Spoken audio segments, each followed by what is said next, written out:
Alhamdulillah, siang ini jelang duhur bersama dengan keluarga dari Pulau Rajuni.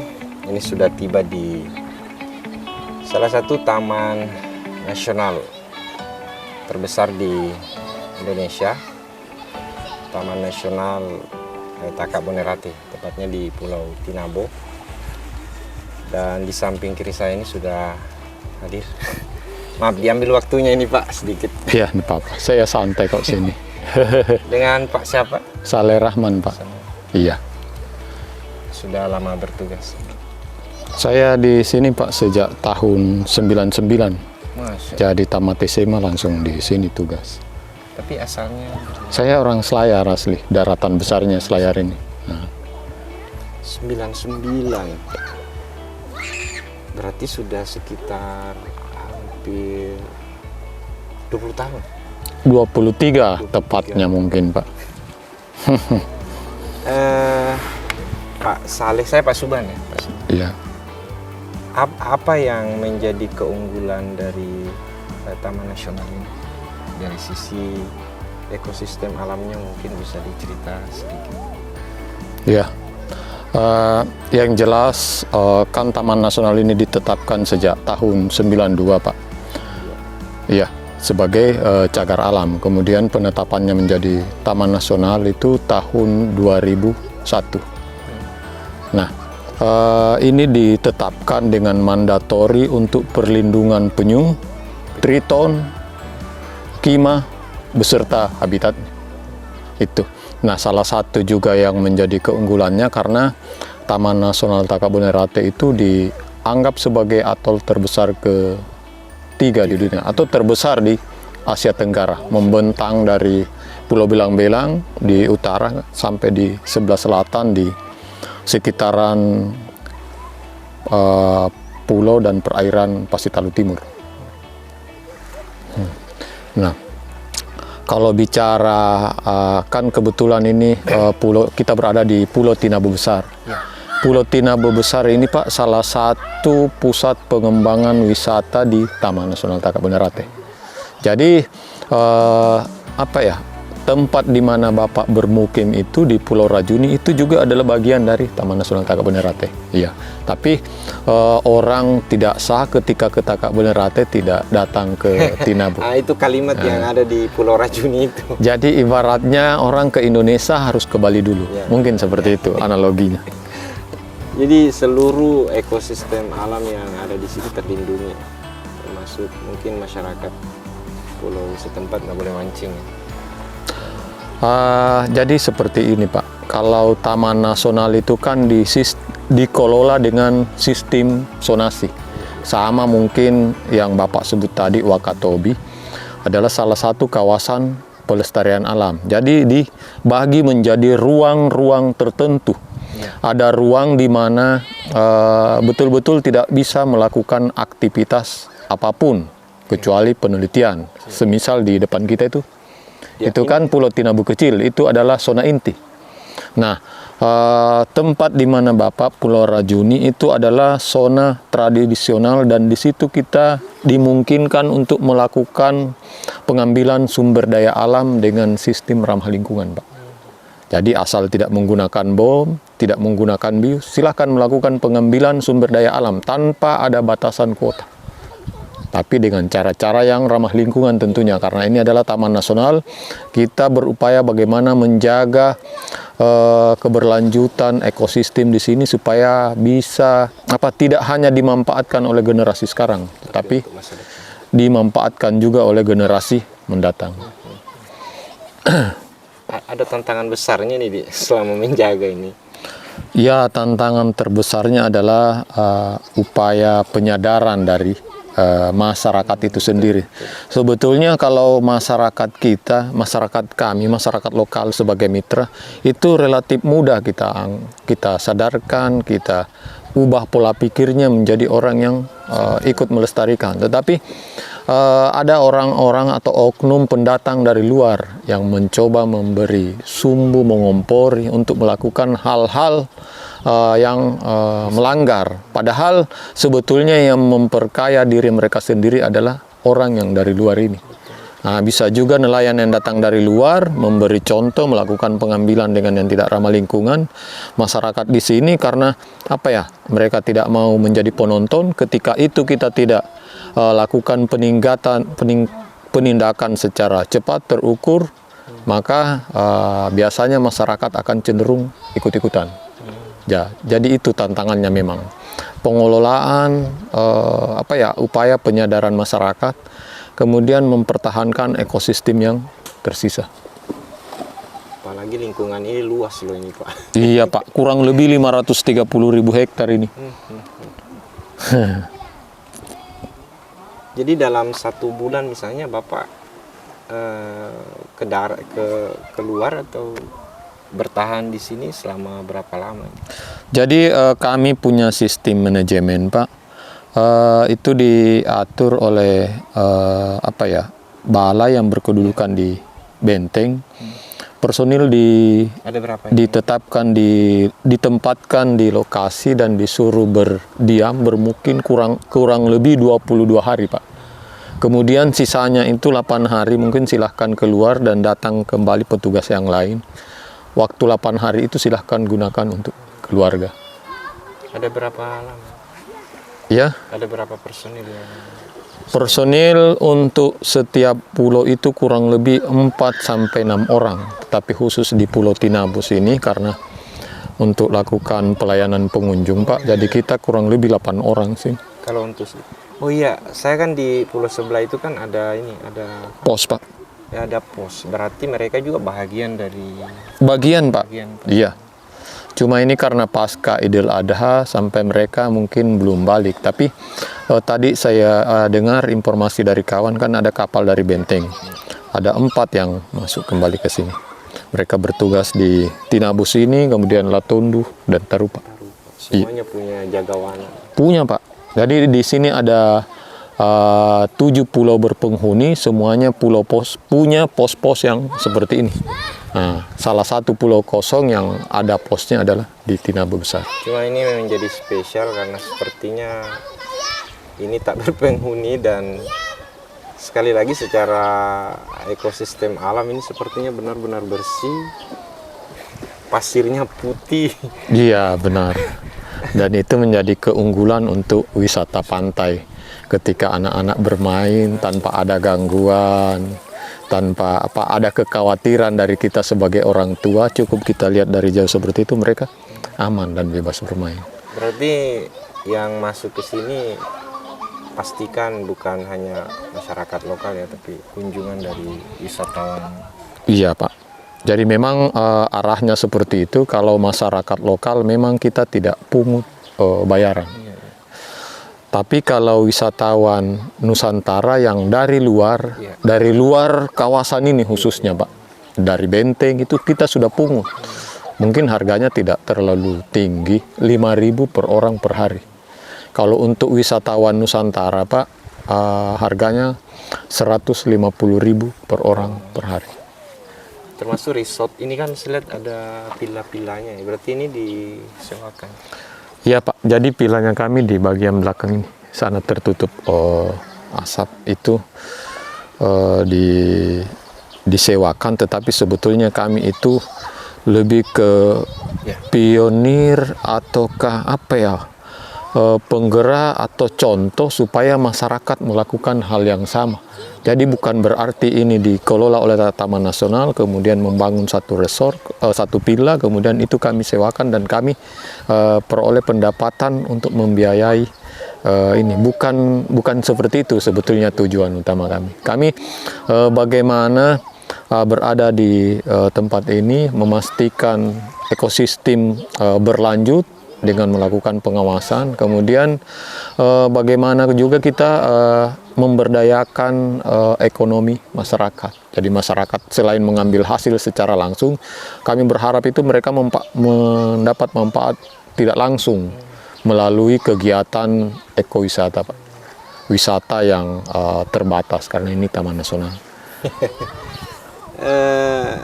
Dan sepertinya memang ini Pulau Tinabus ini menjadi bukan salah satu, memang satu-satunya sepertinya destinasi wisata untuk masyarakat sekitar ini karena tidak ada lagi. Iya Pak, sebetulnya kami coba kembangkan di sebelah selatan karena selatan lebih terhubung dengan luar karena mereka punya jadwal peri reguler Pak untuk di wilayah Jinato. Maksudnya di selatan, di Jinato? Iya, bagian dari Taman Nasional ini.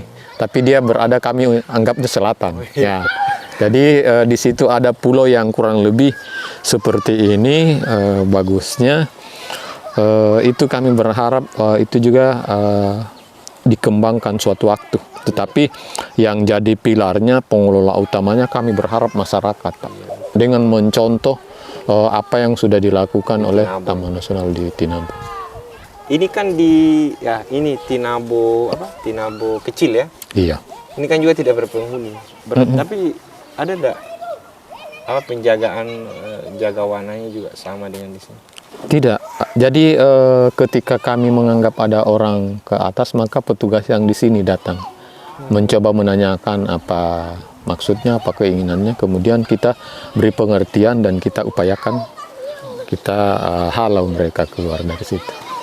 Saya pernah dengar informasi saya nonton di YouTube ya, tentang mancing internasional. Mancing internasional? Iya. Itu tiap tahun atau? Oh, kegiatan kami Pak ya. Kalau kalender atau event tahunan kami untuk mancing itu sepertinya belum ada. Cuma mereka digerakkan oleh komunitas untuk datang mancing sendiri. Nah, untuk event tahunan kami mungkin seperti kemah konservasi yang sifatnya edukasi atau pemasaran sosial kami, tetapi dengan lebih tertuju kepada upaya penyadaran konservasi dan bina cinta alam, Pak. Sampai dari kapal-kapal pesiar katanya biasa datang. Itu biasa datang, Pak. Jadi sebetulnya itu sudah ibarat anak tangga, makin hari makin naik jumlahnya, tetapi itu di pra-pandemi. Sebelum iya. COVID. Pasca pandemi ini belum normal, Pak. Apalagi di masa pandemi betul-betul anjlok. Ini ikan hiunya menggigit nggak ini? Kalau kita turun, ini kan banyak anak. Iya, Pak. Baby shark ini. Iya. Kalau kita turun menggigit nggak ini? Kalau bicara menggigit ya menggigit, Pak, karena dia kan satwa liar. Iya. Tetapi kalau kita bicara satwa liar, dia itu akan menyerang mangsa dan berpikir seberapa mampu dia taklukkan mangsa itu. Kebetulan yang ada di depan kita adalah baby shark atau bayinya hiu. Maka ketika dia lihat anak-anak seperti ini atau orang yang lebih besar, dia biasanya relatif menghindar. Kecuali kita undang mungkin interaksi langsung dengan baby sharknya, memberi makan di sekitarnya atau membuang sampah-sampah ikan, maka dia akan datang mengerebungi kita. Tapi tidak menggigit? Aman, masih aman. Jadi kaki kita tenggelamkan ke aman. Kecuali kita tidak memberi langsung, Pak. Iya. Jadi tidak kita pegang seperti ini, mesti dilepas. Tetapi kalau bicara interaksi dengan satwa liar, Pak, kami sebagai pengelola Taman Nasional mengharapkan bahwasanya satwa liar itu tetap di sifat aslinya, Pak. Liar sebagaimana apa adanya, tapi walaupun mungkin dia berada di sekitar kami. Nah, jadi kami berupaya sebisa mungkin bagaimana supaya satwa liar itu perilakunya tidak berubah menjadi jinak, Pak, dan menjadi tergantung di manusia yang ada di sekitarnya. Tapi kalau dilihat sepintas memang kayak jinak begitu. Iya, kayak jinak, Pak. Ini pun sebetulnya tidak sengaja berada di dangkalan Tinabo besar ini. Karena dulunya itu ketika kami selesai makan, maka sampah ikan kita berikan ke ikan-ikan yang lain sebetulnya. Lama-lama baby shark-nya datang. Nah, dialah yang jadi kami menganggapnya sebagai raja laut dangkal di sini. Kami tidak mengganggunya.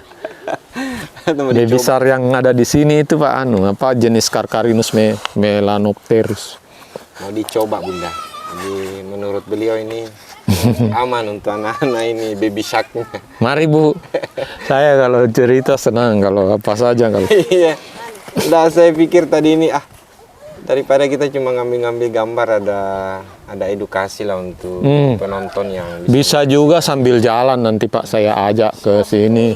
Iya. Ini kan kebetulan beliau ini YouTuber ini. Ya, saya enggak masalah.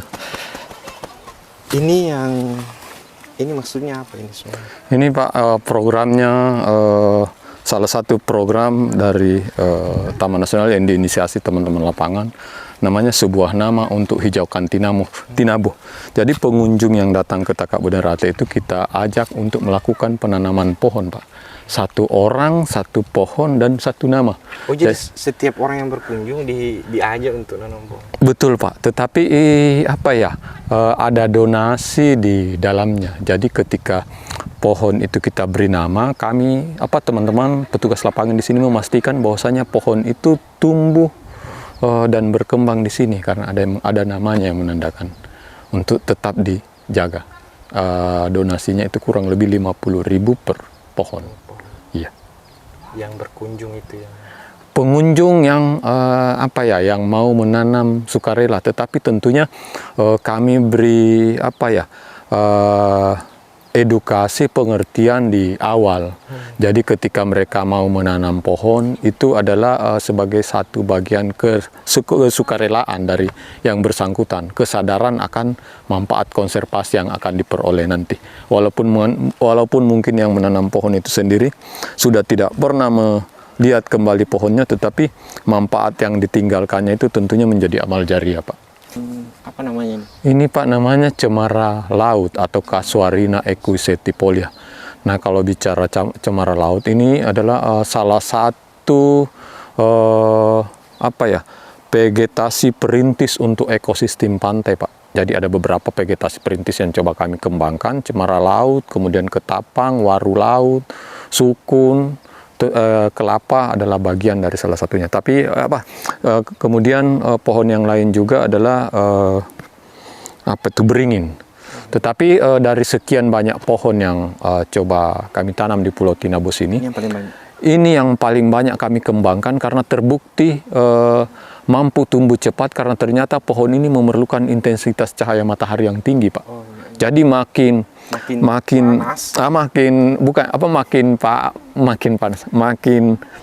paparan sinar matahari itu makin melimpah ke pohon ini, maka pertumbuhannya akan makin bagus. Penyimpanan air juga begitu? Iya, jadi kalau bicara penyimpanan air Pak, kami berpikirnya ketika air hujan turun maka akar akan menyimpan air tawar di tanah sebagai cadangan air tanah.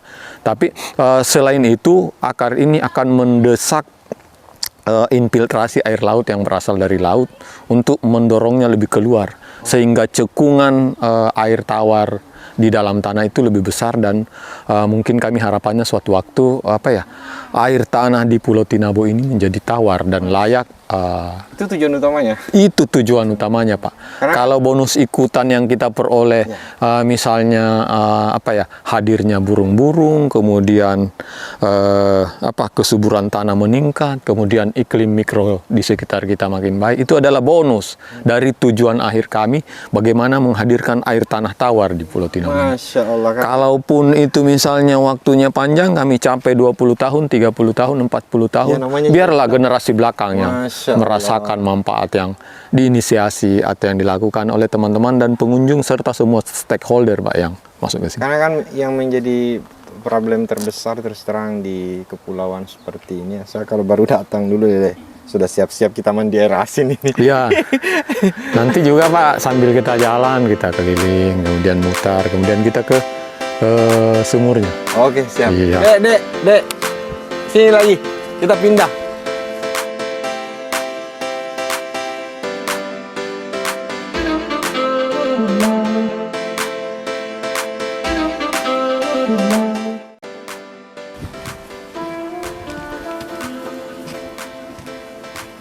Ini memang harus dipangkas terus karena kalau tidak Pak, hanya sebagai lebih ke estetika Pak. Jadi ketika pengunjung datang tidak terganggu, mereka bisa jalan lurus tanpa ada gangguan dari ranting-ranting di sekitar sini. Ini sekarang zuhur loh, jam 12, tapi jalan di bawah pohon cemara ini seperti kita berada di bukan di pulau dengan dengan suhu yang mungkin sekitar hanya 29 Pak, mungkin 28 29. Iya Pak. Nah ini tentu menjadi asar ya, menjadi menjadi efek dari penghijauan yang ada di sekitar pulau ini.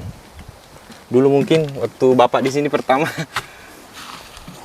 belum ada Pak pohon-pohon. Jadi yang adanya ya perdu-perduan seperti ini.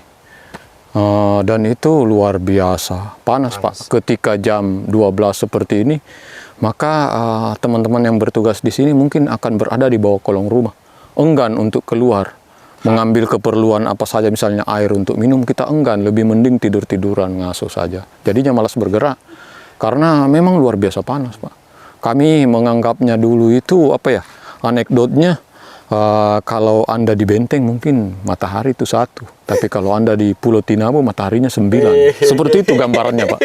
Saking panasnya. Iya betul Pak. Tapi saat ini saya bersama dengan beliau Pak Saleh ini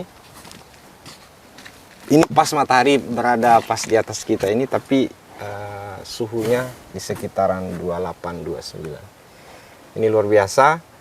Ini manfaat dari penghijauan yang ada di sekitaran pulau ini. Tinabo.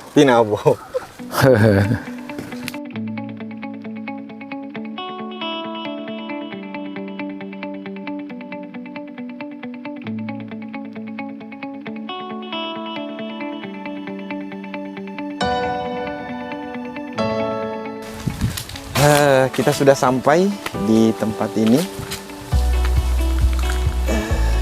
Boleh saya rasakan Pak? Silakan. Ini kita sudah berada di sumurnya.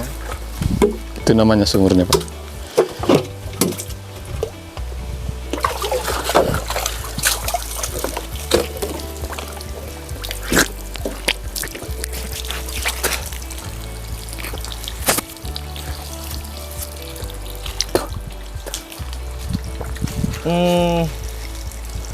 Sudah mendekati tawar. Iya Pak. Sudah mendekati tawar, dan saya rasa dan saya yakin ini airnya di awal 99 Bapak datang tidak seperti ini. Tidak seperti ini Pak. Kalau bicara tawarnya ini kebetulan karena tantangannya ini bagaimana mengetahui tanah ini air ini makin tawar atau tidak, kami melakukan pengukuran secara berkala setiap bulan.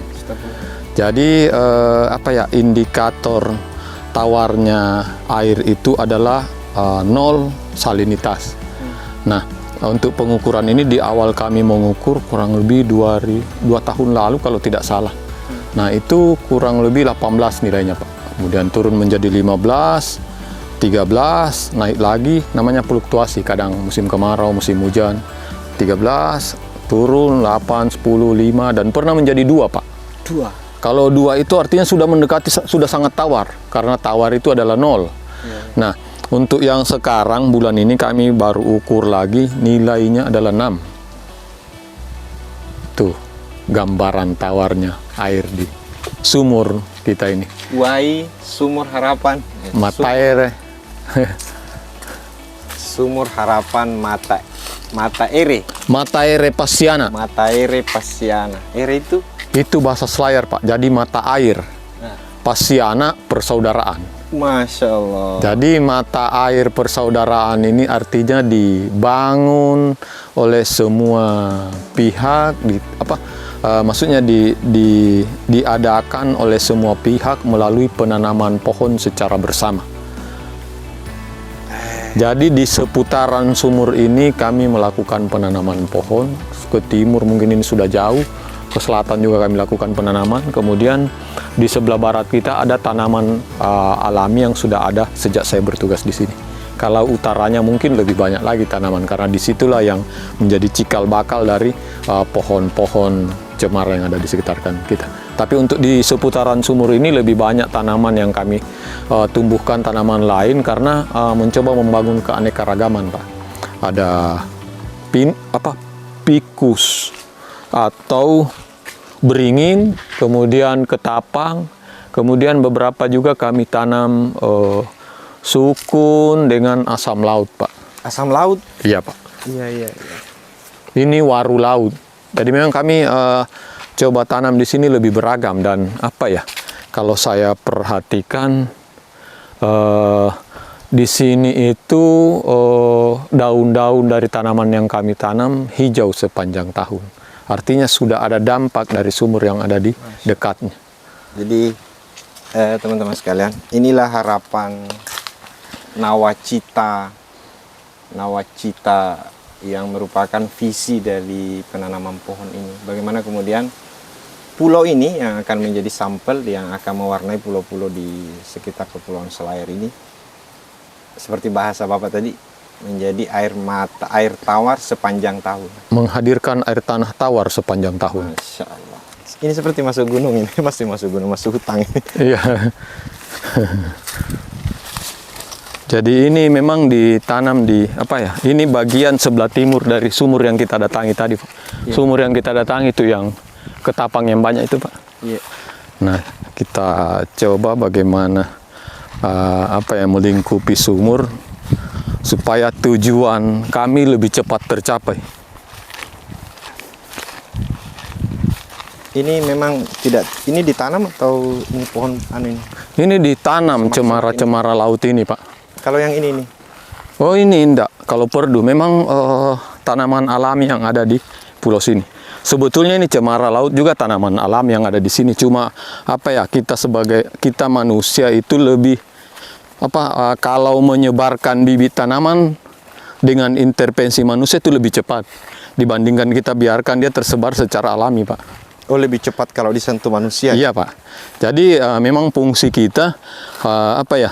Kalau mau memperbaiki itu juga cepat kalau kita intervensi. Begitu juga kalau kita rusak, kita sama juga, sama cepat rusak. Oke, memperbaiki dan merusak sama. Sama, Pak. Kalau sudah diintervensi manusia. Jadi ini seperti gundukan atau apa ini? Apa ya, ini memang gundukan sudah ada, Pak, secara alami. Cuma kami mencoba memberi nama untuk menginterpretasi, memberi informasi lebih ke setiap tempat. Kami beri nama gundukan ini adalah Bukit Cikal. Tingginya kurang lebih 3-5 meter DPL. Nah, kita berdiri pas di atasnya ini, jadi kayaknya apa ya, kalau menurut perakiraan inilah mungkin yang menjadi awal atau mula-mula dari pulau ini. Kan proses terbentuknya pulau apa dibawa oleh ombak, pasirnya kemudian apa ya, yang bagian duluan menjadi lebih tinggi. Ini juga mungkin didorong angin ke sini sampai seperti ini, kurang lebih apa ya, lebih tinggi dibandingkan tempat di bawahnya kita. Karena tinggi rata-rata mungkin untuk daratan di semua pulau ini, Pak, 2 meter. Tapi ini sampai 5 meter. Iya, Pak. Bukit Cikal. Cikal itu artinya apa? Mula-mula, Pak. Wah. Bukit Cikal. Cikal bakal. Cikal bakal, betul, Pak. Kurang lebih seperti itu. Oke. Dan ini diberi nama oleh pimpinan kami, namanya Pak Radwan, Bukit Cikal. Jadi ya ini interpretasi ya. Iya. Interpretasi Memberi informasi lebih. ya, bahwa bisa jadi Tinabo ini awalnya dari sini. Itu ratusan tahun silam mungkin. Mungkin, Pak. Karena kita tanya juga nenek-nenek kita kapan Pulau Tinabo itu ada, dia akan menjawab tidak tahu. Masya Allah. Ini dari sini laut terlihat. Tapi kalau kita dibawa sini, ya saya turun ini, paling bawah, itu sudah tidak terlihat. Jadi burungnya hidup, kemudian nyamuknya juga, jentik-jentiknya hidup. Silakan, karena itu menjadi bagian dari pendukung kehidupan. Sampai kita semua ada, Pak. Teman-teman sekalian, sambil jalan tadi ini saya lihat ada pamflet. Mau pilih mana?